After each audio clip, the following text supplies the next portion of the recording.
The Carleton College Convocation program is a weekly lecture series that brings fresh insights and perspectives from experts in a variety of fields. The program has a rich history dating back several decades. The selected Convocation speakers assist the liberal arts mission of centering thoughtful conversations within education and beyond. Official introduction, which is going to be provided by Junior Adi Aticiano. Please, thank you.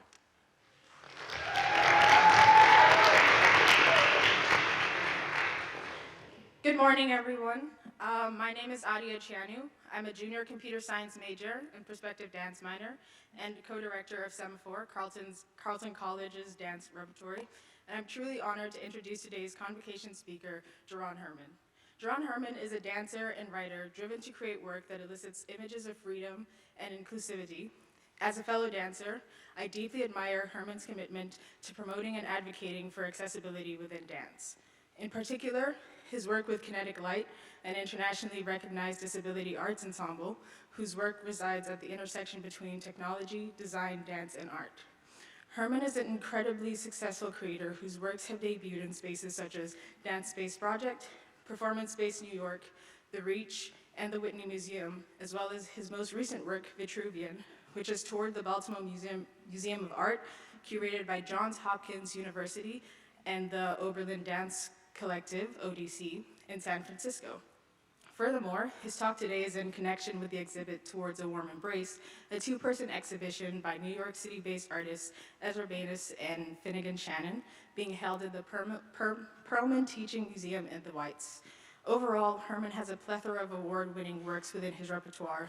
Some of his most notable accolades include the publication of his play Three Bodies in the June 2022 issue of Theater magazine, a Spring 2022 Artist Scholar in Residence at Georgetown, a 2021 Grants to Artists Award from the Foundation of Contemporary Arts, a 2021 to 2022 Jerome Hill Artist Fellowship in Dance from the Jerome Foundation, the 2021 Petronia Award and Residency, an award that lauds creativity and critical thinking, and a 2020 Disability Futures Fellowship by the Ford Foundation and the Andrew W. Mellon Foundation.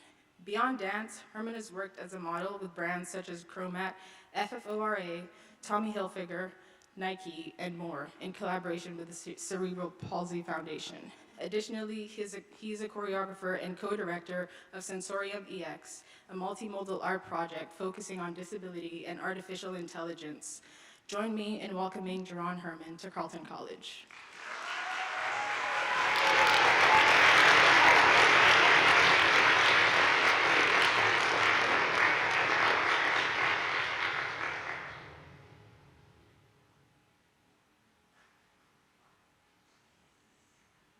Good morning.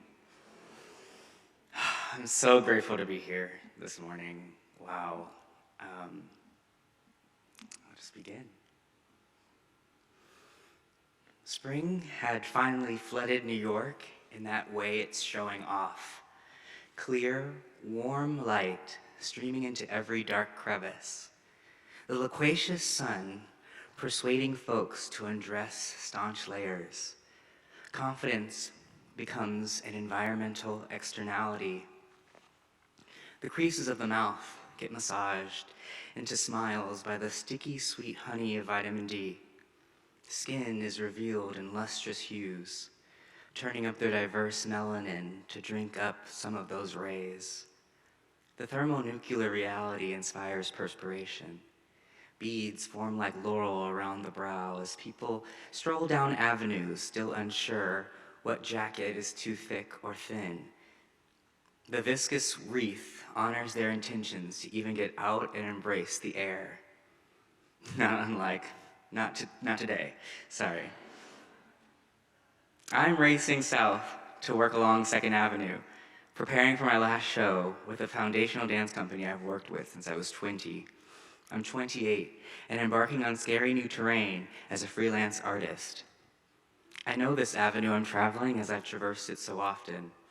2nd Avenue turns into Christie Street south of Houston as a kind of portal into the Lower East Side. Its name change always strikes me. There's a lot of those transforming signs in New York. portals to enter and exit. Streets are named, after all.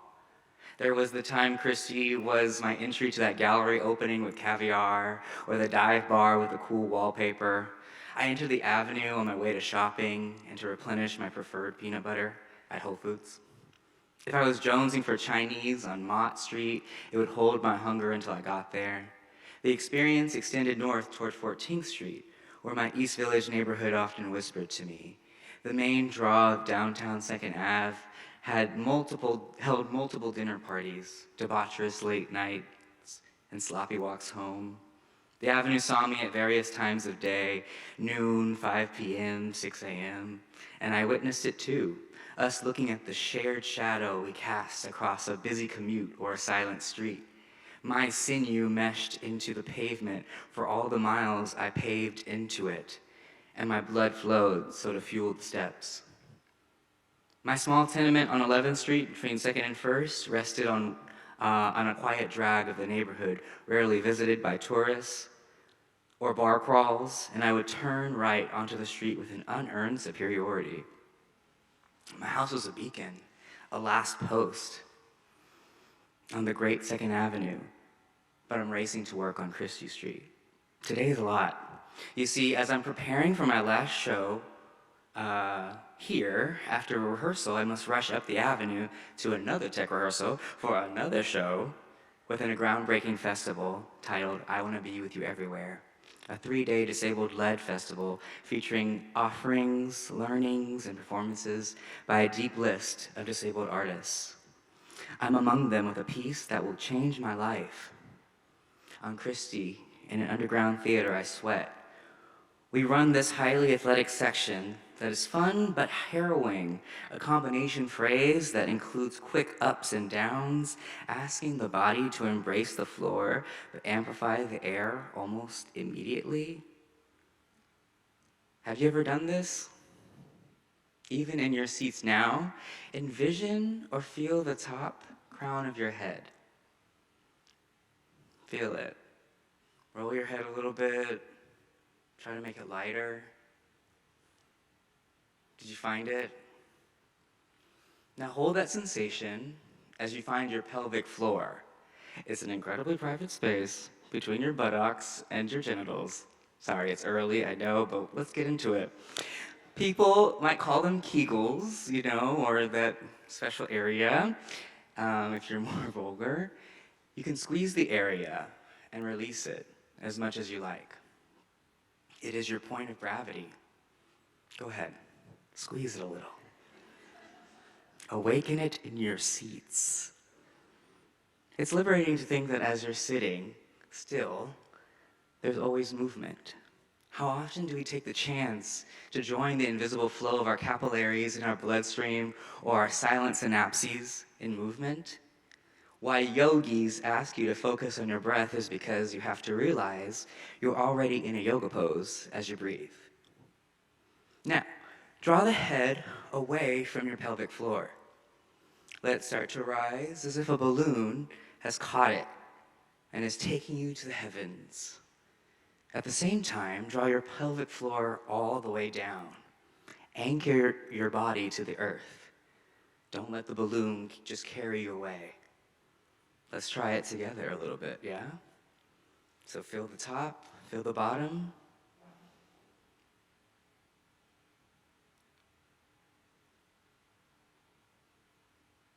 And collapse. Shake it off. Shake it out. And try again. Rise up and rise down.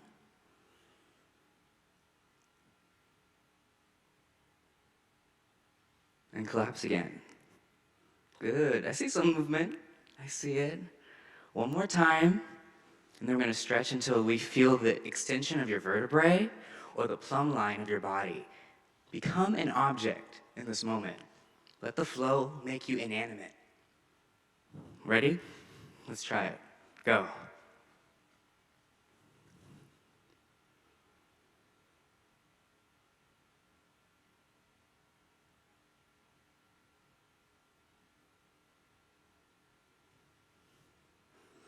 And relax.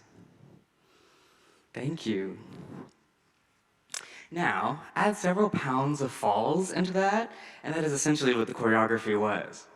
We were ferocious, eating up space casually, but with great effect. We were bad. And my muscles felt the vigor as I left the theater. With awakened weakness, I said goodbye to that rehearsal, the environment already a bit moody by the implications of exit. We all knew I was leaving, and so our effort was somewhat reserved.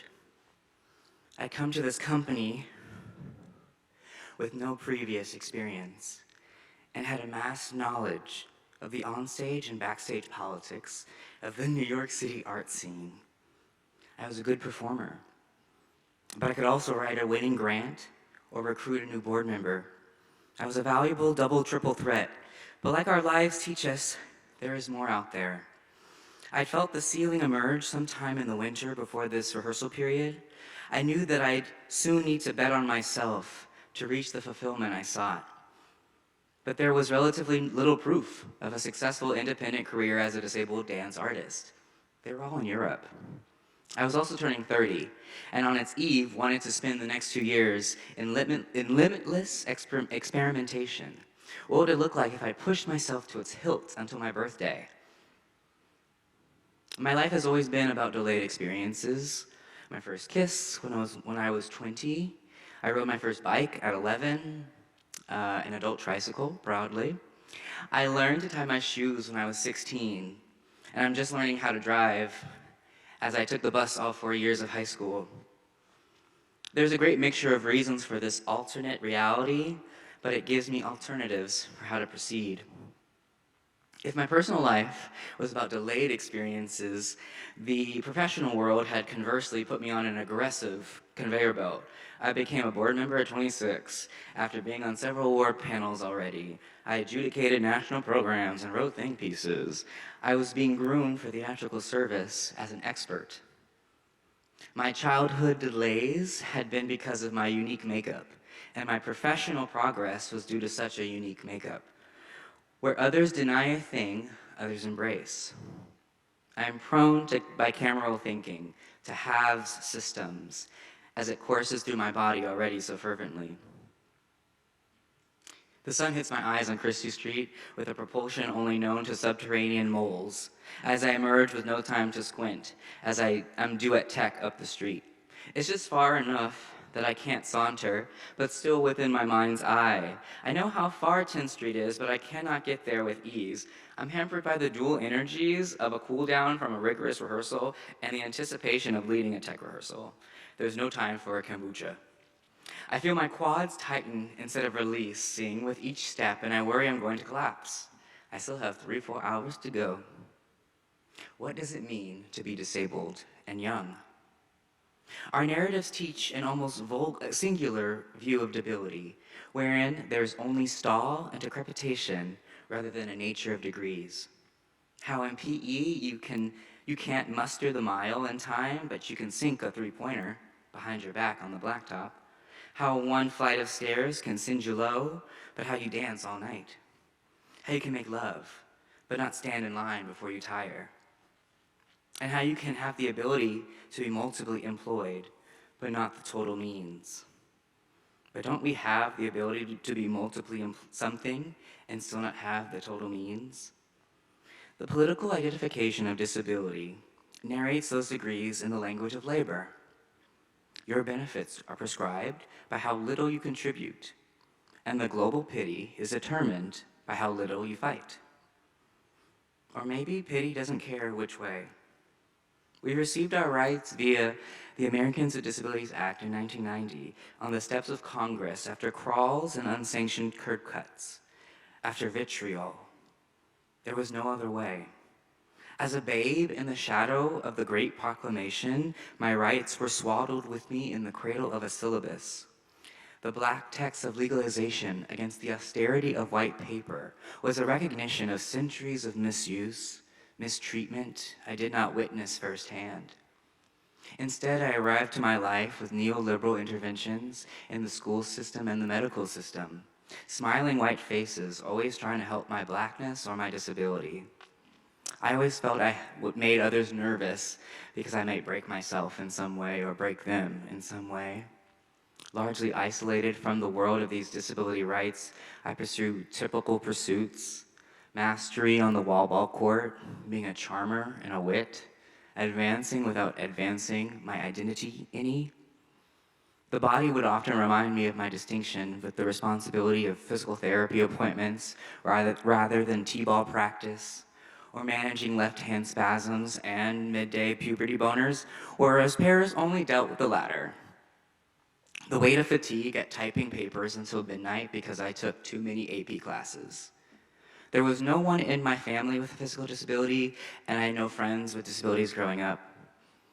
I wasn't to know who would journey with me, but I knew I would find them somewhere. Disability is confounding in another way. It introduces time differently. Consider this. I was aged 28, had a disability for 28 years, but was a mere toddler when it came to understanding disability kinship. You can be disabled and young in a drastically different way. As I walked up 2nd Avenue toward the other space, I was also accelerating in wisdom. One understands disability best, I'd say, through osmosis, defined as the gradual or unconscious assimilation of ideas and knowledge. Much like the biological response from which it derives, osmosis moves our being from dispersed to concentrated. When I was at first a maverick, I'm soon a comrade, a club member, invested and galvanized by a similar container. My molecules respond to similar properties that sound nearby, an invisible thread and invisible vibration. That was what drew me up to the avenue in my fatigued, weary state. The feeling of understanding and similarity comforted me while my quad ached and my mind raced to prepare directives for the lighting team. The years upon the playground, answering probing questions of my gait, my abilities, with medical jargon such as, the left side of the body is affected by involuntary motion caused by the irregular synaptic connections that travel from my brain to my muscles. The years making it in spite of not making it. I arrived to the theater space, itself a beacon of progressive art, with a refreshed hope that I would make it physically. Surely, if my intentions were good, if my art was good, that this would be a breeze. The first person I saw was my collaborator, Kevin Gotkin, who was inside preparing their DJ booth. Kevin was the soundscape to my dodgy club maven. He'd score my steps and missteps against a hip, trendy set of bangers. Kevin is an organizer and a scholar who goes by DJ Who Girl, in a fashion not unlike a superhero alter ego. The toll booth transformation is exciting to watch. Decked in neon and sparkles, Who Girl has the dual ability to make you sweat and monitor your electrolyte intake, to send you into the recesses of your darkness but soothe your demons. No one cares for you on the dance floor like him. And I embraced that care in an earnest way. While we were preparing to become performers, I was also being human. Kevin excitedly plays the finale track, a chopped and screwed remix of Rihanna's Needed Me, kaleidoscopic echoes of You Needed Me, in the melismatic whoo, reverberated like church chords.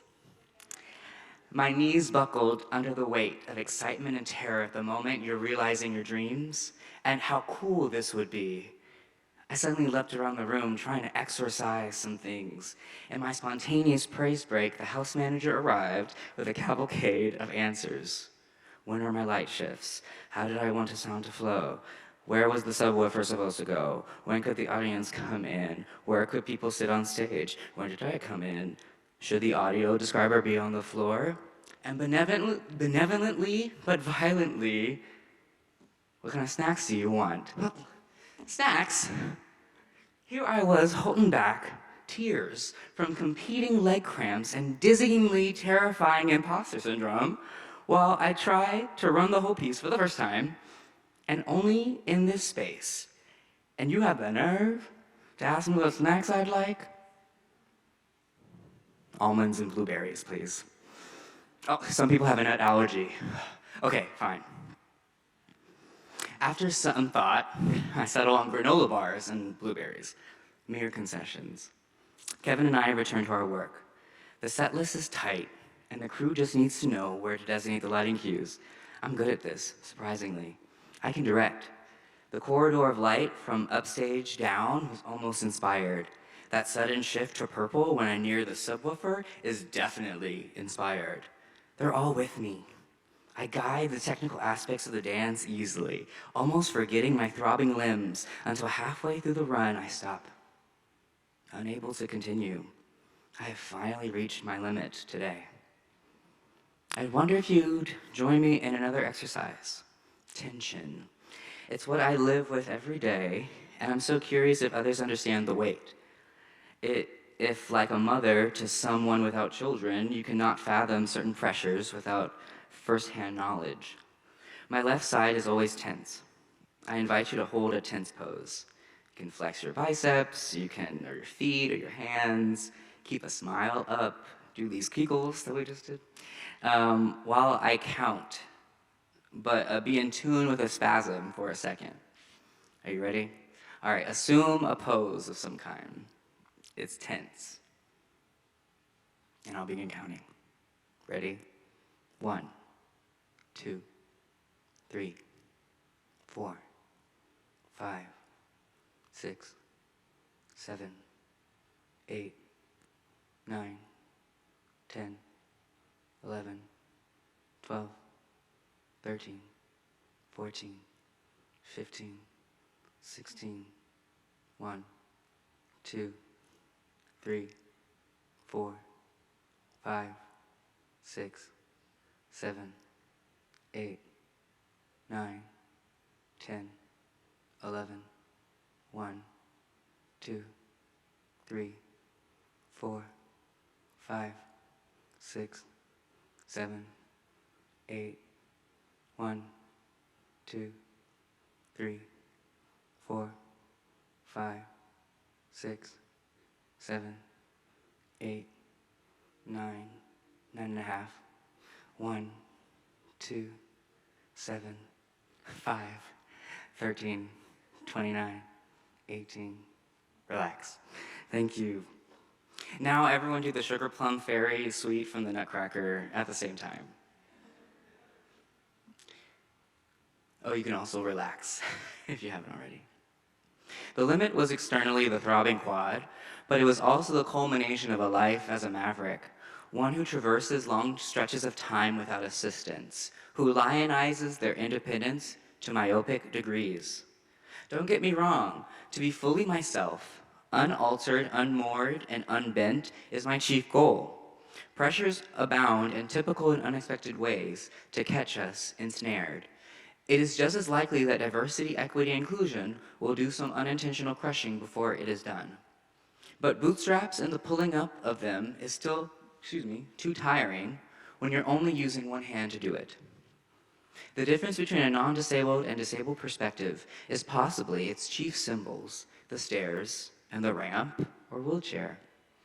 Where the cis-hetero, land-owning, white, Protestant, able-bodied astronaut ascends a set of stairs in heaven, the queer, disabled, BIPOC organizer who rents goes through the earth, where one goal is to meet the all-powerful, the all-knowing at the top for reward, another is to interact with and embrace on the other side of that journey. Embrace. It's been trickled throughout, but let's name this fabulous word. It is first elicited in the shared exhibition Towards a Warm Embrace by my dear friends Finnegan Shannon and Ezra Bennis. On display now at your lovely teaching museum. They promoted this symbolic choreography to narrate an architectural, thematic, and artistic perspective, which was their proximal relationship to aligning things, if not primarily their proximity to each other. This gesture work, done on an exhibition scale, is deeply moving to me as it furthers what we already know, that the inanimate is anything but. Everything breathes. And while I don't expect you to hug that ramp or that elevator, in fact, don't, I would like to point out the distinct honor we have to be held by so many invisible things. We owe gratitude to the people, places, and things that keep us upright and help us to sag without injury. Embracing speaks of reciprocity, too. It is the only thing we cannot do by ourselves. It is not a solo activity, and thank goodness. Even when you embrace an idea or a way of life, you're still responding. And the qualifier, warm. Again, degrees are substantive here. Imagine your preferred temperature: cold room, a hot tea, a sizzling plate, a chill morning. Could you stand for a cold embrace? Doesn't that reveal there's an ideal temperature for certain living things? So if you are ever searching for what's right or what's good and what's beautiful, check the temperature. I want to offer thanks to Ezra and Finn for their countless embraces, warm, sizzling, luscious, constant. We first embraced during a residency beautifully organized by Ezra and featuring a slate of up-and-comers who are solidly influential in the art world today.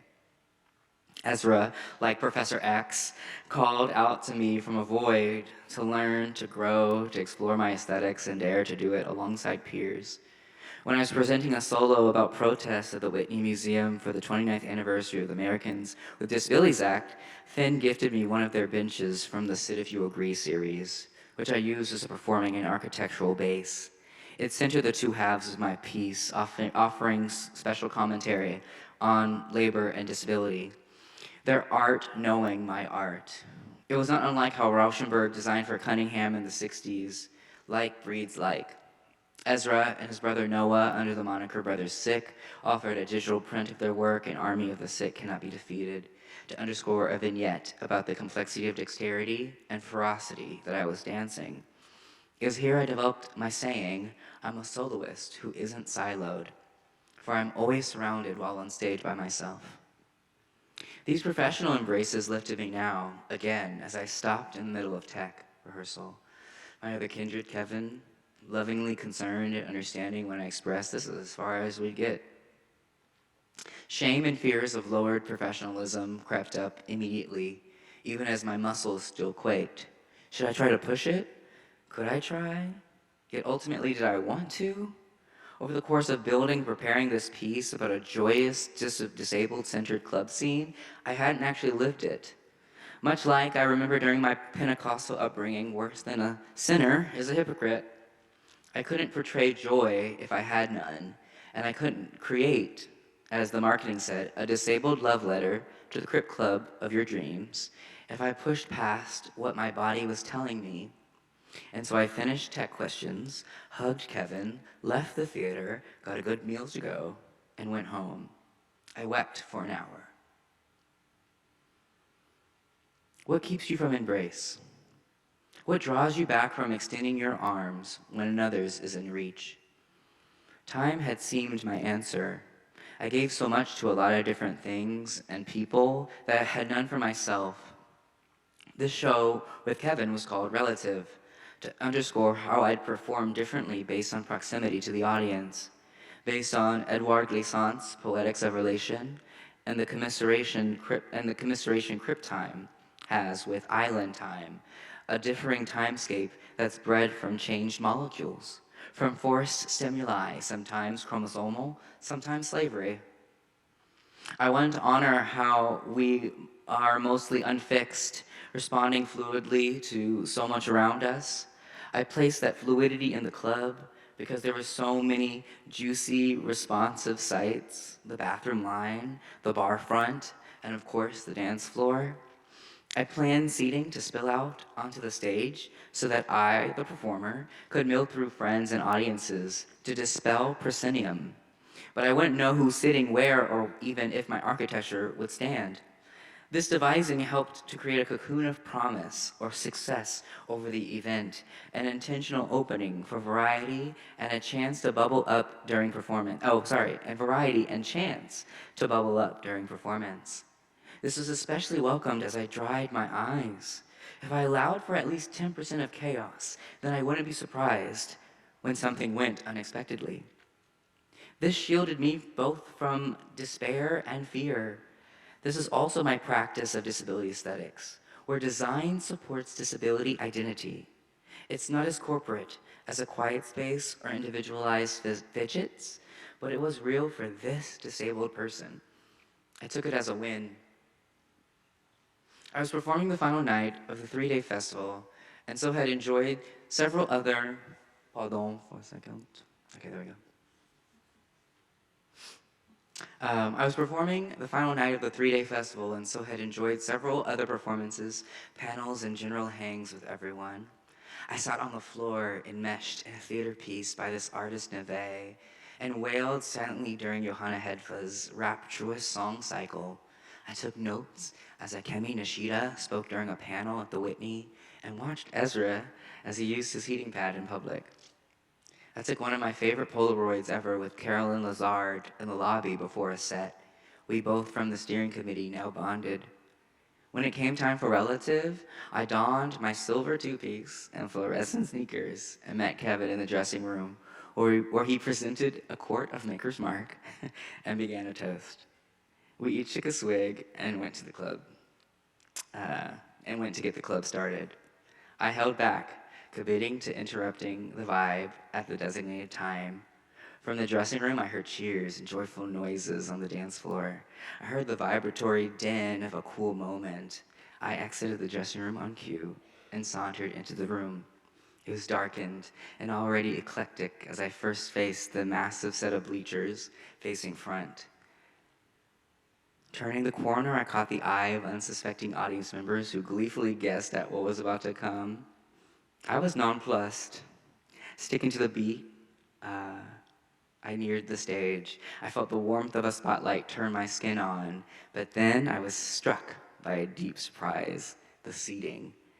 In addition to my designated seating on stage, 4 new enclaves appeared, like little islands of self-determined nations. Others had created seating arrangements for themselves. They jutted from the black box out of my control. The liberated seating had proliferated based on my little germ. Now, how I eternally squealed. The crowd was with me, and for the first time,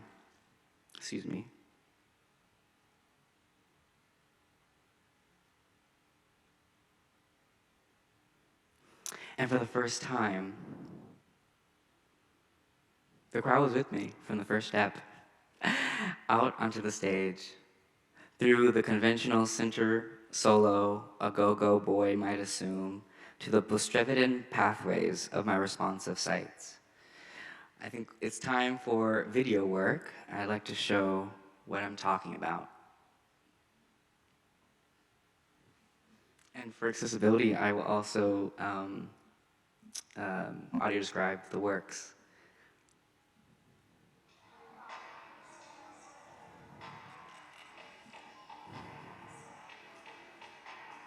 A crowd of partiers in wheelchairs, devices, and seated in a performance space revel in pockets on stage, suffused in purplish light.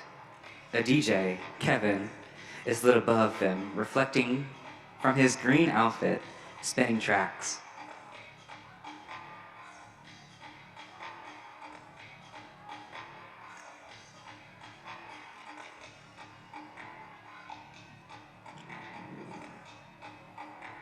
Jerron, the dancer, in a silver jumpsuit, emerges among the crowd from the corner.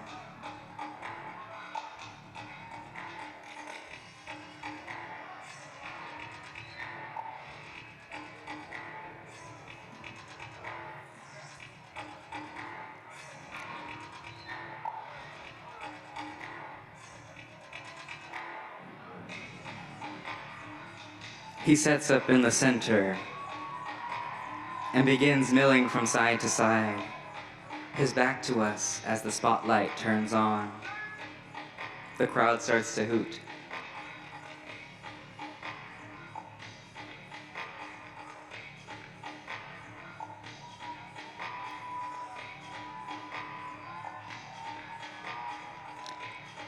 The movement causes him to spin in quick circles until they dissolve into a more languid circle combo.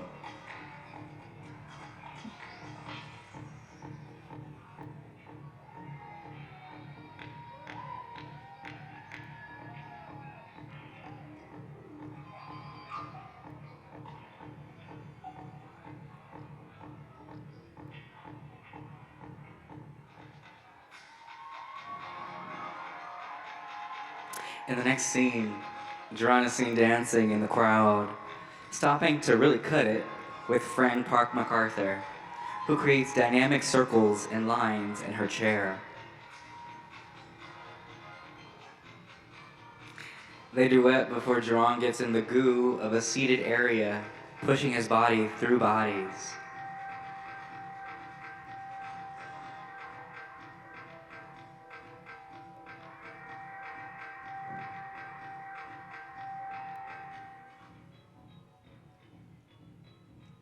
A quieter moment sees Jerron in a corridor of light in front of another group of audience.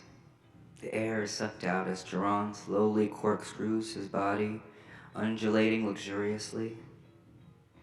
The jumpsuit gleams as his back muscles and arms get exposed.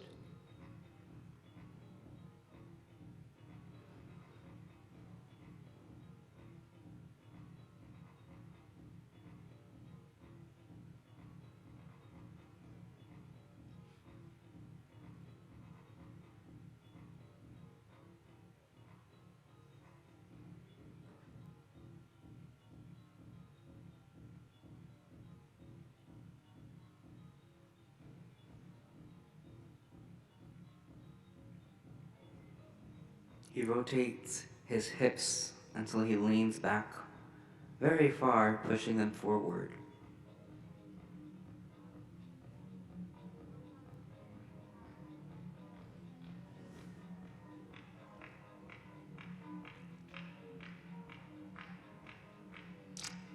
The crowd claps in unison to the downbeat.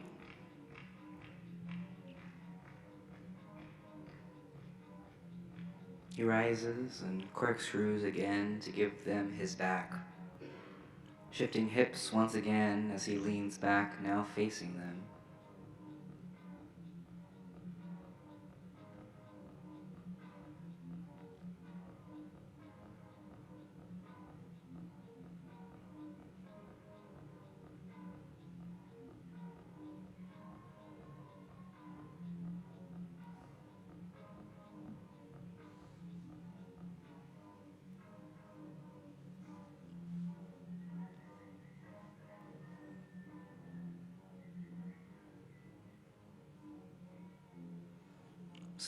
Several turns send him to flicker sweat on audience as the music changes.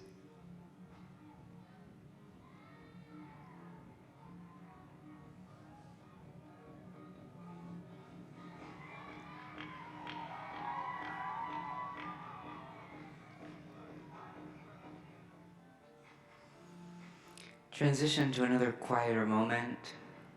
Jerron stands ecstatic in front of the DJ booth and a subwoofer, which others use as seating. The beat sends him into gyrations.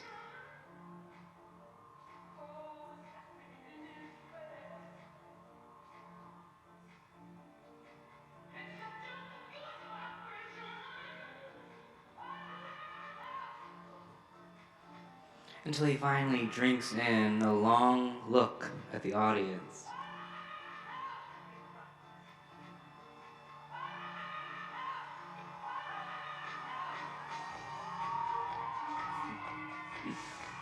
He collapses onto the subwoofer and in between seated guests.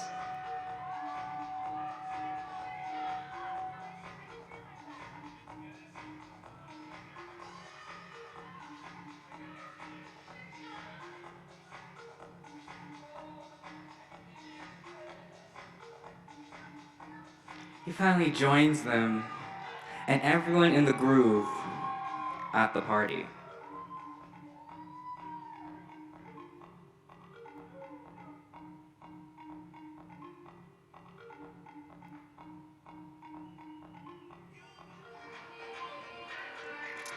A send-off.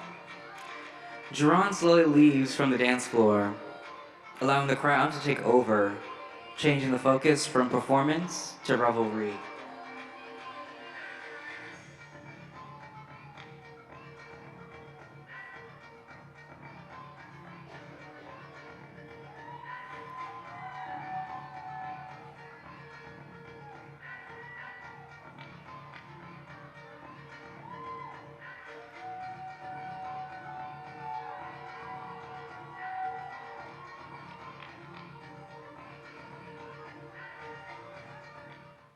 Thank you.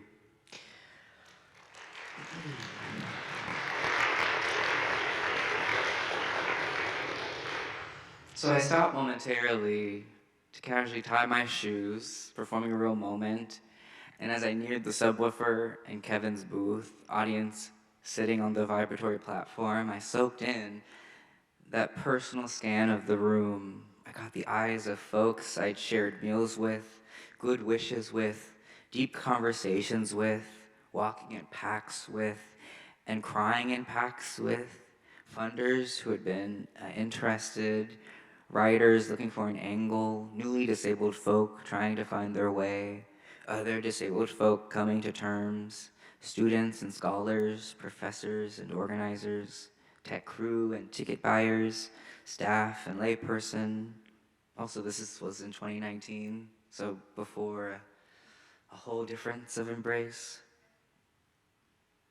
And I felt overwhelmed seeing the possibility of togetherness in a groove by that reception. The beat kept us in a transformed glow, all of us beaming from the inside. I was just an outward glow. The crowd was with me, and they stayed with me even as I left them to party without me. This was important, to keep the world going without its creator. Could I inspire the vibe to live without my facilitation? I changed and joined the party, dancing as myself, sweating as myself. The memory of the quickened quad dissolved by these messages from the subwoofer and the many, many embraces from my friends. This is anyone's story, truly, if we take the time to understand what to receive and how to receive it. A warm embrace is everyone's right. I encourage you to find it every chance you get. Thank you.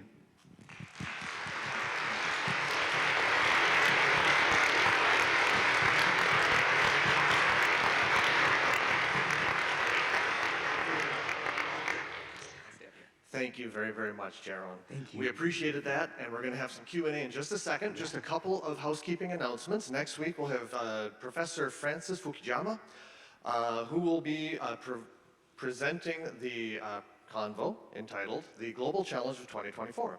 Professor Fukuyama has written widely on issues in development and international politics. His 1992 book, The End of History and the Last Man, has appeared in over 20 foreign editions. His latest book, Liberalism and Its Discontents, was published in May 2022.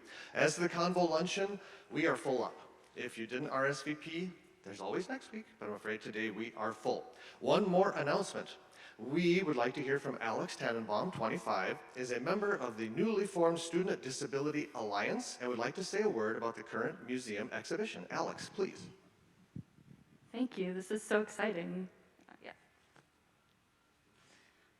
All right. As said, my name is Alex Tannenbaum. I'm class of 25, so I'm a junior. Thank you for giving me a moment of your time before Q&A. I know this practice does have some discourse, but I am going to do a quick self-description. I'm just going to do my outfit. I'm wearing a gray button-up shirt with like fancy robots fighting on it. And blue jeans, blue corduroy shirt, and importantly to me, a hip brace that extends from my hip to my left leg. As mentioned, I am a member of the Carleton Disability Alliance. We meet Sundays at 1:45 and Olin 104. If you're a student, please attend. We talk about disability issues at Carleton and in our lives, and we also talk about disabled joy. As also mentioned, I am also a student worker at the Perlman Teaching Museum and the White Center for Creativity, which is the big building at the end of College Street. And you've heard a lot about Towards a Warm Embrace today, and if for some reason you're still not convinced about going, here's my pitch. So this exhibit is by New York-based artists Ezra Benes and Finnegan Shannon, the latter of whom is a Carleton graduate. The exhibit shows the demands of and for accessibility, collectivism, and humor to create a cohesive and interactive exhibition that is both educational and, I am told, relatable to non-disabled audiences as well. And then B, it's only a 5 to 10 minute walk from here. For me, it's closer to 10 minutes. For my non-mobility challenged friends, it's closer to 5 minutes. So my favorite part of the exhibit is a new installation that combines warm lighting, recorded conversations between Ezra and Finn, which are subtitled on one of the walls, comfortable seating, and heating pads. The heating pads have screen-printed covers designed by the artist and printed by Jade Hoyer's printing class fall term. I've been doing homework in that room with a heating pad set to high because my joints hate the cold and yet I'm in school in Minnesota. So hopefully I convinced you to make the, once again, 5 to 10 minute trek to the museum and see this exhibit. The museum is open 7 days a week. You can find the hours on our website. Also on Mondays, we wear masks. If you forget yours or you don't have one, don't worry. They have a bunch at the front desk. I will be at post-convo lunch if you want to talk about the Carleton Disability Alliance, the exhibit, or anything else. Thank you so much for your time. Thank you, Alex. Thank you very, very much indeed. And now, time to hear from you all. Who would like to start off Q&A? Yes, always difficult, the very, very first one. We know you have them. Aha, very good, thank you.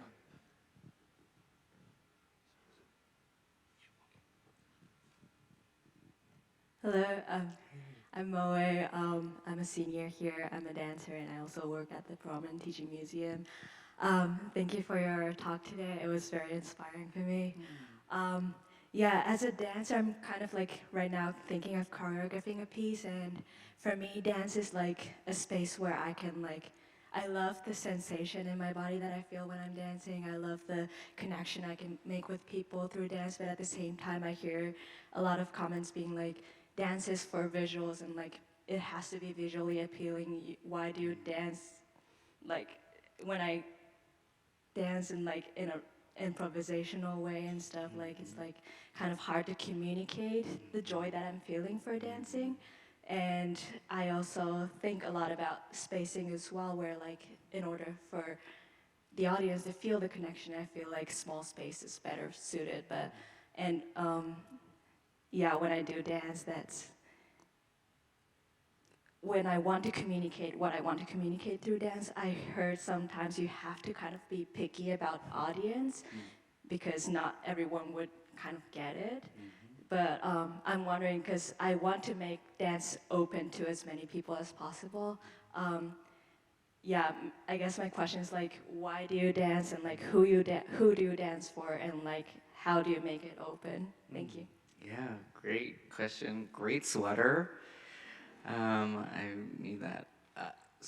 I started dancing based off an invitation from two people, Sean Curran, who's a choreographer, and Heidi Latsky, who I danced with for 8 years. And I learned so much, but I think I started dancing because of an invitation. Dance and other media, other art has the potential to respond to invitations or offer invitations.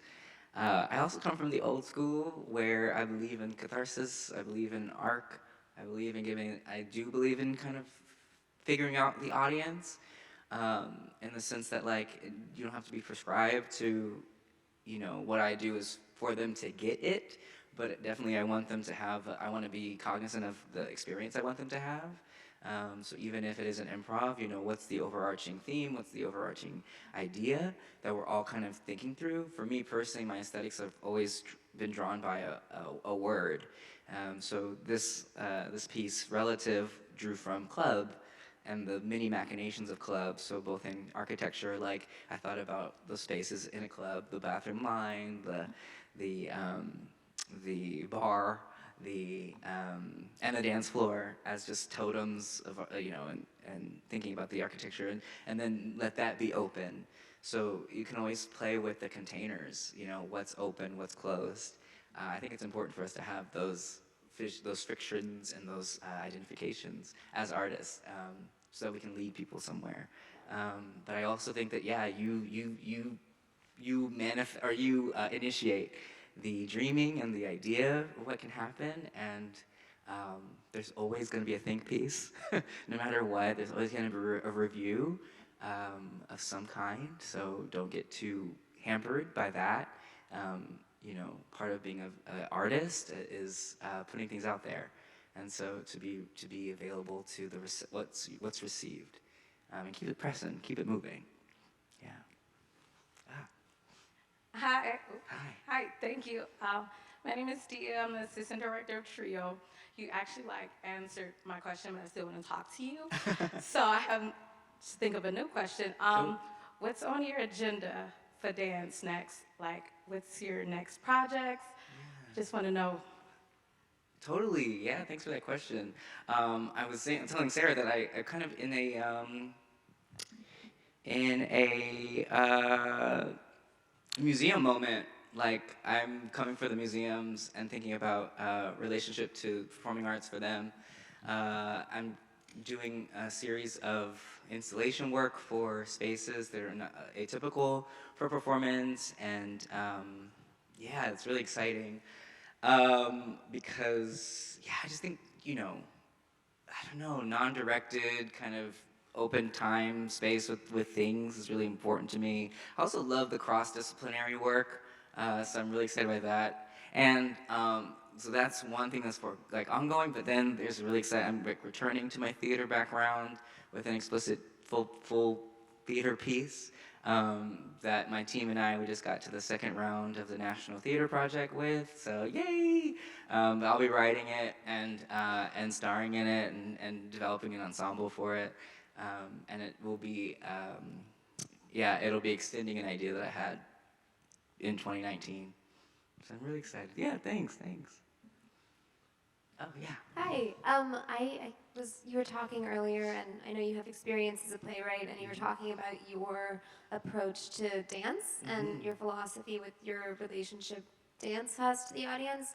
And I guess this is a broader question about just you as a performer, but how much do you trust your audience? Do you sort of see them as this homogenous blob who doesn't really, who need things spoon-fed to them? How much should you trust your audience, and I guess how much do you want to trust your audience? That's a great question, thank you. I didn't at the first. I thought that I was a babysitter. I did. I thought that I had to do all the heavy lifting for what an audience does or feels or moves, and so I'm kind of contradicting myself a little bit, but I kind of feel like I thought I had a lot of responsibility for them, and then I figured out my definition for access is giving people the most information to make their own decisions. And I think that stems to art as well, just giving people the lay of the land, giving them a key, and letting them play. That 10% chaos thing I mentioned, that piece really transformed me because I had intentions for how things should happen, and then was so surprised and so elated when they created their own reality as well. And so that was really astounding and beautiful.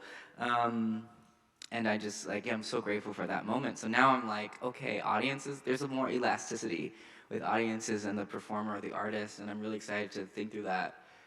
One, because if it's too fixed, then it's not really responding to the moment, which I think is really important, because it's a device for a device for freedom, I would say, to not be too fixed. Yeah. Good morning. Thanks for coming out.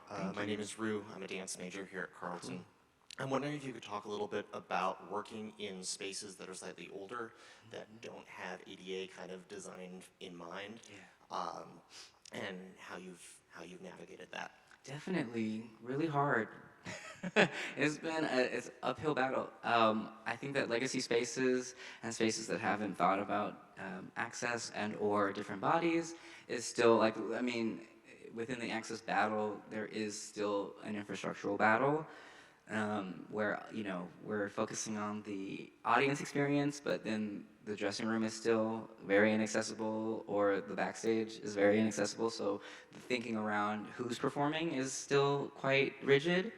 I think that then there's a way in which I've become available for the anti-proscenium work and the site-specific work, site-responsive work, which has been a nice entry to thinking about what that eventual Lincoln Center Commission would be, that eventual Met Opera Commission.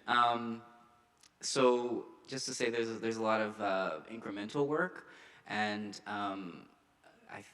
I've become more engaged with extending my projects to inhabit multiple spaces.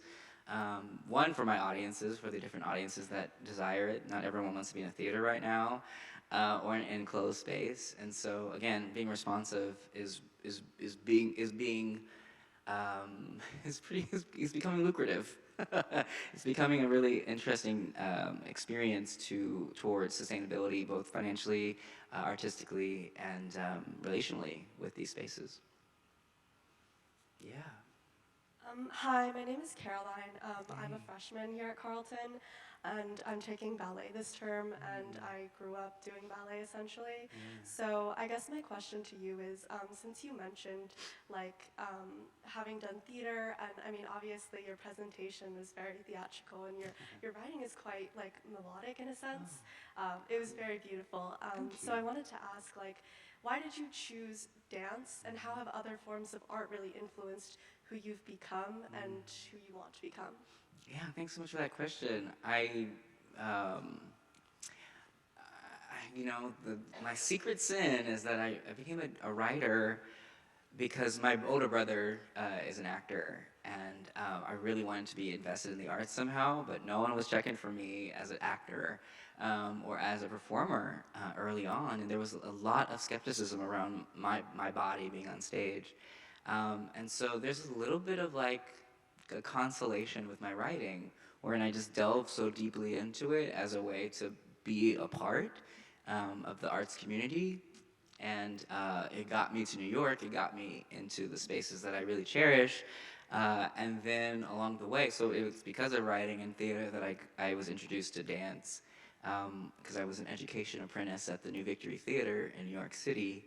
And I met some choreographers there, and it was really the chance. I thought it was gonna be a summer anecdote. Oh, I was a dancer for a summer. And also I was in college still, so I thought okay, yeah, I'm just exploring. I just kept working. That's the simplest thing. I just kept working. Heidi Latsky Dance had shows for us, and we were always in rehearsal. And so it became, and I was always excited to expend my body, to be tired through my body, to be extending this thing that had been really fractious for a while, just because of the skepticism on what I could do. And so I just took the opportunity to try to do something. I've always had a kind of chip on my shoulder around, oh, you think I can't? Well, I can. And that was the opportunity. And the industry has really embraced me, which I've out of my peers, my non-disabled dancer peers and whatnot, I'm incredibly honored to have encountered the industry with as little barrier to entry as I have. Yeah. We're going to squeak in one more question. Squeak you it. Get it. Hi, I hope this question doesn't feel too off topic or anything. Sure. My name is Carson. My boyfriend, he's disabled, and before he needed to use a wheelchair, he did a lot of figure skating, and he talks to me a lot about how he misses it. And I'm a dancer myself, and I just I want to support him in any way that I can, and use language that makes him feel like he can, explore, maybe not figure skating, but performing essentially again. Yeah. And I was just like wondering if you had anything about that. Sure, definitely, and it's so beautiful, and I appreciate that that intention, because it's real. The translating work is our work, you know.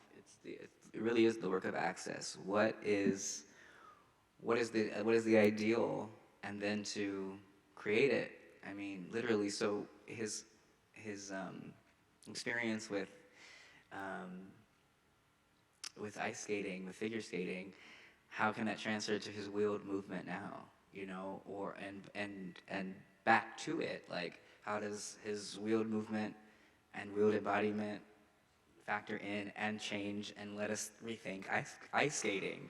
I would, you know, one of the things that, like I said, I love biking, or, you know, but I had to have an adult tricycle, and that allowed me to do the typical thing in a way that satisfies my body. So adaptive sports, adaptive relationship to the form is like so par for the course, and I would highly encourage y'all to look out for what's available. I'm sure Minnesota must have something of that nature. Y'all got so much ice. And I think in general, like the languaging that you two can have, create some new word banks, create some cross language relationship, because I think that we, like, so for later, you know, whenever you come up to a place of impasse about how you both can enjoy this moment or enjoy this thing, then you can start to just reframe what it means to you personally. I think one of the things that I love about access is that, and me and Mingus will talk about this in Access Intimacy, but